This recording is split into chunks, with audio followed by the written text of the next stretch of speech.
बेला चमेला के फूल सुंदर फूले, अरे मालिनी गुछली सुंदर माला रे ललनवा।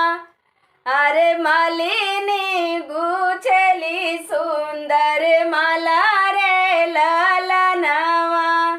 से मऊरू बाधे दुल्हे कवन रमा, अरे बनी के चलन ससुराल रे ललनवा।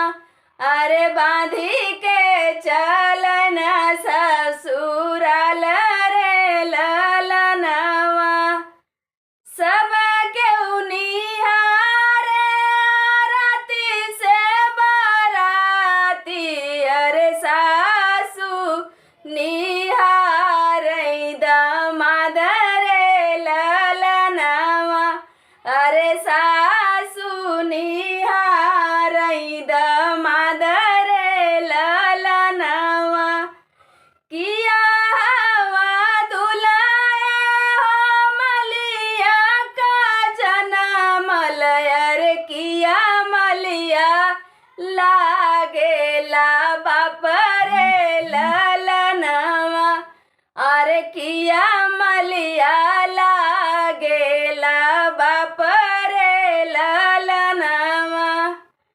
अखिया तहवे दुल्हे अमवा का फारी, अरे नकिया सुगनवा के ठोड़ रे ललनवा।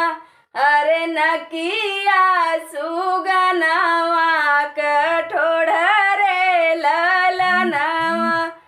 ओठवा तहवे दुल्हे कतरला पनवा, अरे दतवा अनारे कदाना रे ललनवा।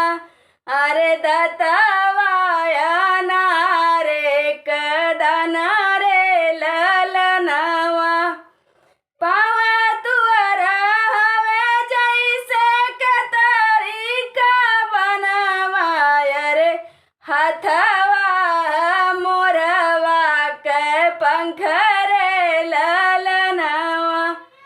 तुअरी बिटिया सासू मलिया का जनमल, अरे माली लागई हमार ससुर रे ललनवा।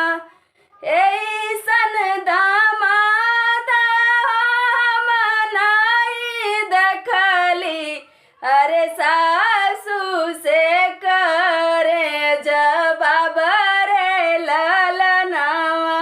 आप लोग बताइएगा गीत कैसी है।